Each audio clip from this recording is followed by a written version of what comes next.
Yo voy a hablar de las generalidades del sistema endocrino. Es un mecanismo homeostático que actúa en paralelo con el sistema nervioso. El sistema nervioso opera de forma rápida pero efímera, a diferencia del sistema endocrino que actúa lentamente pero su acción perpetúa en el tiempo. Opera a través de mensajeros químicos, que son las hormonas. Estas poseen bajísimas concentraciones a nivel sanguíneo. Las hormonas se sintetizan en las glándulas y su destino es otra glándula u otro tejido diana. La retroalimentación negativa sirve para que el organismo no produzca hormonas en exceso, y su proceso es que la glándula recibe la información para la secreción de la hormona. Esta glándula libera esa hormona. Luego la hormona actúa produciendo un cambio en el medio interno. Una vez que el cambio en el medio interno es detectado por la glándula secretora, esta inhibe la secreción de la hormona hasta que reciba otra nueva orden de secreción. Y el último es que si algún factor antes mencionado alcanza concentraciones demasiado altas, por el sistema de control se inicia una retroalimentación negativa, donde este factor antes mencionado vuelve a niveles medios determinados. El centro por excelencia entre el sistema nervioso y el sistema endocrino es el hipotálamo. El hipotálamo puede secretar mini hormonas llamadas factores liberadores, sensa concentraciones y está muy asociado a los estados de ánimo y a la temperatura corporal, ya que es una gran computadora que opera como sistema nervioso a través de las neuronas y como sistema endocrino a través de los factores liberadores. Si el hipotálamo estimula la hipófisis, tengo hormonas tróficas. Esas hormonas tróficas van a operar sobre una glándula y estas nuevas hormonas de la glándula se van a dirigir al torrente sanguíneo y a su vez a los órganos efectores. Es decir, a su destino. Pero no hay que olvidar que están en sangre y que no todas las hormonas que se secretan realizan su efecto sobre glándulas o órganos. Entonces, si el nivel de hormonas que hay en sangre es muy alto, el hipotálamo baja los factores liberadores y a su vez la hipófisis va a dejar de secretar algunas hormonas específicas que van a llegar con menor cantidad a la glándula. Entonces la glándula va a producir una menor cantidad de hormonas en sangre y por lo tanto el órgano va a tener un menor efecto, ya que fue corregido por la primera oleada de hormonas. Entonces la cantidad de hormonas en sangre bajará por toda esta cascada negativa, y si baja el hipotálamo, al saber que tiene pocas hormonas en sangre, aumentará de nuevo la cascada.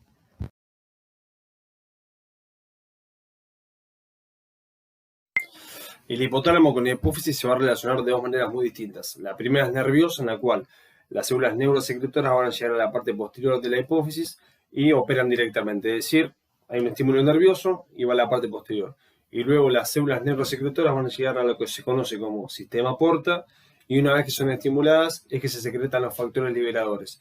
Entonces hay una conexión del hipotálamo con la parte posterior, que es nerviosa, y otra que es del hipotálamo con la parte anterior, que es química, es a través de los factores liberadores. Dentro de los dos, la parte nerviosa es la que opera más rápido, porque cuando la parte posterior de la hipófisis se estimula, esa respuesta, a pesar de que sea endocrina, tiene que ser lo más rápido posible. En la parte de adenohipófisis, ¿sí?, que la parte anterior produce las hormonas sexuales, que son las folículos estimulantes y luteinizantes, que operan sobre los ovarios y testículos claramente. Los testículos son los encargados de producir la testosterona y la espermogénesis, mientras que los ovarios son los encargados de producir la progesterona y el estrógeno. Luego tenemos la hormona de crecimiento o somatotrofina, en el cual es la que le dieron a Messi, la que consume las culturitas y es muy cara, y tiene esa característica que llega hacia todos los tejidos, ¿sí?, y por eso crecemos de la manera que crecemos. Después tenemos la prolactina, que su destino es la glándula mamaria. La producción de la testosterona es un sistema que está regulado por los testículos, la hipófisis anterior y el hipotálamo. En la parte anterior de la hipófisis se libera una hormona luteinizante que va a estimular la producción de la hormona folículo estimulante y la hormona luteinizante, que estas van a ir a los testículos y van a producir lo que es la testosterona en sí. Una vez producida la testosterona, esta se dirige al torrente sanguíneo para ir de vuelta a la hipófisis y al hipotálamo. La estructura química de la hormona. Las hormonas están divididas en dos grandes grupos: las hormonas esteroideas y las hormonas no esteroideas. Las hormonas esteroideas son las que están formadas a partir de colesterol y se sintetizan dentro del hígado. También se las puede llamar lipídicas, ya que atraviesan la capa lipídica de la célula. Estas hormonas son el cortisol, la hidrocortisona, la progesterona, la testosterona y el estrógeno. Y luego tenemos el otro gran grupo, que son las hormonas no esteroideas, que están formadas a partir de aminoácidos. Estas hormonas están subdivididas en grupos. Tenemos el grupo de las proteínas, como son la prolactina, la insulina y el glucagón. Después tenemos las glucoproteínas, que son la TSH, la LH y la FSH. Y luego tenemos el grupo peptídico, que son la oxitocina y la somatostanina. Además tenemos las hormonas derivadas de los aminoácidos, que se dividen en dos grupos. El primero son las aminas, que son la adrenalina, la noradrenalina y la melatonina. Y el otro grupo son los aminoácidos iodados, que son la tiroxina y la triodotironina. La regulación de la glucemia. La glucemia es la concentración de glucosa en sangre. El valor normal se va a denominar normoglucemia, que este valor va a estar entre un 70-80 mg sobre dl hasta un 100-110 mg sobre dl. Es importante mantener este valor porque hay que saber que el sistema nervioso central es el único sustrato energético que procesa la glucosa. Cuando hay más concentración de glucosa en sangre se va a llamar hiperglucemia, que la sangre al no poder atrapar la glucosa va a atrapar agua osmóticamente y esta agua que atrapa puede producir un desbalance peligroso. Cuando hay menos concentración de glucosa en sangre se va a llamar hipoglucemia. En este caso el sistema nervioso central va a colapsar por falta de energía. ¿Cómo se controla? Hay tres hormonas, hay que saber que hay tres hormonas. La insulina, la glucagón y la somatostatina. Esta última va a ser la encargada de determinar el valor medio entre las otras dos, que se habitúan las tres en el páncreas. En la etapa postprandial es cuando se produce la hiperglucemia.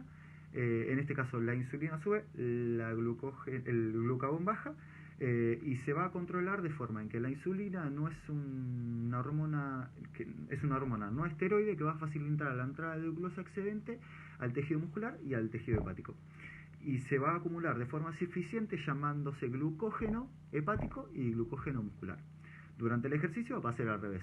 Va a subir el glucagón, va a bajar la insulina y esta se va a medir, se va a valorar porque el glucógeno que se acumula en el tejido muscular y el tejido hepático se va a liberar mediante un estímulo para que esto se pueda regular.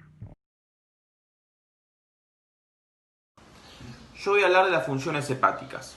El hígado cumple funciones de vital importancia y es muy importante para la vida. Sintetiza proteínas, metaboliza lípidos y metaboliza carbohidratos. Estos tres ítems los vamos a ingerir mediante la ingesta de la dieta y van a ser almacenados de diferentes maneras en el hígado. Van a estar listos y preparados para cuando el cuerpo lo requiera liberarlos y utilizarlos.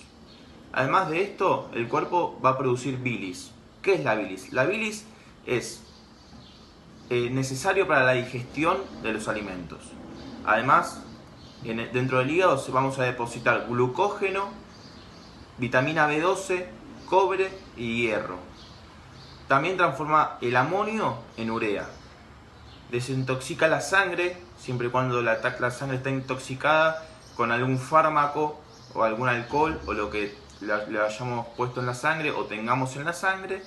Y por último, uno de los factores más importantes que cumple el rol es que sintetiza factores de coagulación de la sangre. Lógicamente tenemos que tener en cuenta que para nosotros y para el cuerpo mismo, el hígado cumple funciones vitales, entonces lo consideramos uno de los órganos más importantes del cuerpo.